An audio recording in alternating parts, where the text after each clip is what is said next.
They tell you it is love versus religion. That is not what the brain is doing. A love marriage that crosses a faith line is not just two people choosing each other. It is one identity threatening another. Family, tribe, God, the self you were trained to be. And when those collide, people do not become more romantic, they become more tribal. This is WhyLab, quiet science for the questions no one else asks. Here is the first mistake almost everyone makes. They treat religion like an opinion, as if faith were a playlist you can swap when a new song feels better. Religion is not only belief, religion is a group. And the human mind did not evolve to protect opinions, it evolved to protect belonging. In the 1970s, Tajfel and Turner described social identity theory. The short version is this: you do not only have a personal self, you have a social self. You are a son, a daughter, a Muslim, a Hindu, a Christian, a Sikh, a Jew, an atheist from a religious house. Those labels are not stickers, they are load-bearing walls. When someone attacks the group, the brain hears an attack on you. That is why a love marriage can feel like betrayal, even when nobody has been harmed.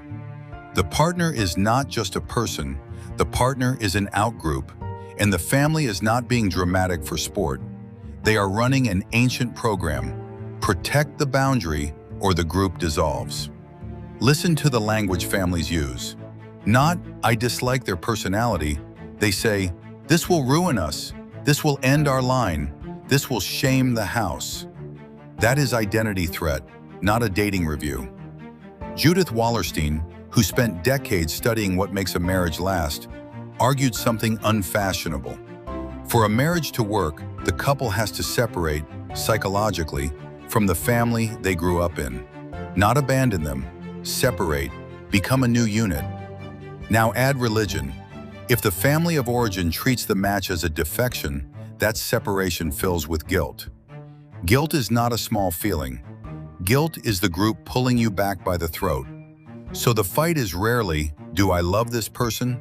The fight is, which self do I get to keep? There are three selves on the table: the child who still needs the parent's blessing, the believer who still needs a clean conscience, and the partner who has attached, bonded, planned a future. Attachment is not poetry, it is a biological system. Your nervous system starts treating that person like home. Losing them can feel like losing oxygen. Losing the family can feel like losing the ground. Losing the faith can feel like losing the sky. Pick one, and the other two scream. That is why people break relationships over religion. Not because they suddenly stop caring, because the cost of staying became a death of identity. If you are still here, you already know this is not a hot take. Subscribe to WhyLab if you want the mechanism, not the sermon. It helps this research reach the next person sitting in that same impossible room. Now the part people lie about: conversion. On paper, conversion looks like a solution. One person joins the other's religion. The paperwork gets clean. The wedding can happen. The aunties can attend. Psychology is less impressed. A conversion done for a partner is often not a change of belief. It is a change of passport. Belonging first, theology later, if ever. That does not make the person fake. It makes them human. Groups accept members who perform the signals: clothing, food, prayer times, a new name. The group relaxes because the boundary looks restored. But the convert is now living with a split. Publicly, they are in.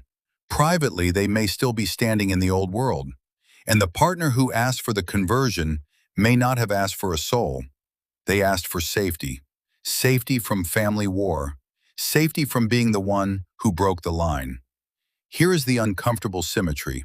The family that demands conversion is not only protecting God, they are protecting a story about who we are. The partner who refuses to convert is not only protecting God either. They are protecting the same thing. Two identities, both convinced they are the real one. So why do some people choose the partner over faith? Because pair bonding can outcompete group loyalty when three conditions line up. First, the attachment is deep enough that losing the person feels like a body-level threat. Second, the family's control is already cracked. Distance, education, money, a city that does not watch you. Third, the person's religious identity was more inherited than chosen. A costume they wore for the household, not a conviction they would die for. When those three line up, love looks stronger than religion. It is not stronger, it is just the identity that still has a future. And why do other people walk away from the love marriage? Same machinery, opposite weights. If the family is the only safety net, if the faith is the only map of meaning, if the community can actually exile you, then the partner becomes the threat. People will call that cowardice from the outside. From the inside, it is survival. A nervous system will not choose a romance over food, housing, and the only people who have ever said you belong. Notice what this is not. It is not proof that one religion is cruel and another is kind. Every tradition that treats marriage as a group contract will produce this collision. Hindu houses, Muslim houses, Christian houses, Sikh houses, Jewish houses. The doctrine changes, the psychology does not. The relationship usually does not break on the wedding day. It breaks in the unglamorous middle. Holidays, children, funerals, food in the kitchen, which God gets named when someone is afraid. Those are not lifestyle preferences. They are rituals that tell the brain, we are still us. When two people cannot share a ritual, they start living in two countries under one roof. That is why some interfaith marriages hold. Not because love conquers all, because the couple builds a third identity, a small nation of two. New rituals, new rules about family, a shared story that is not a surrender.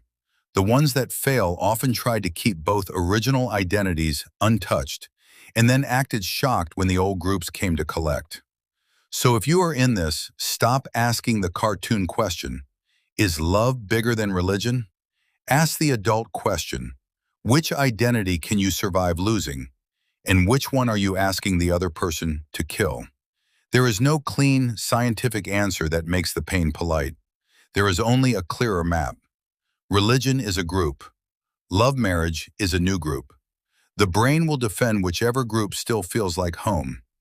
If this gave you language for something you could not say at the dinner table, stay with WhyLab. The next question is already waiting. Subscribe.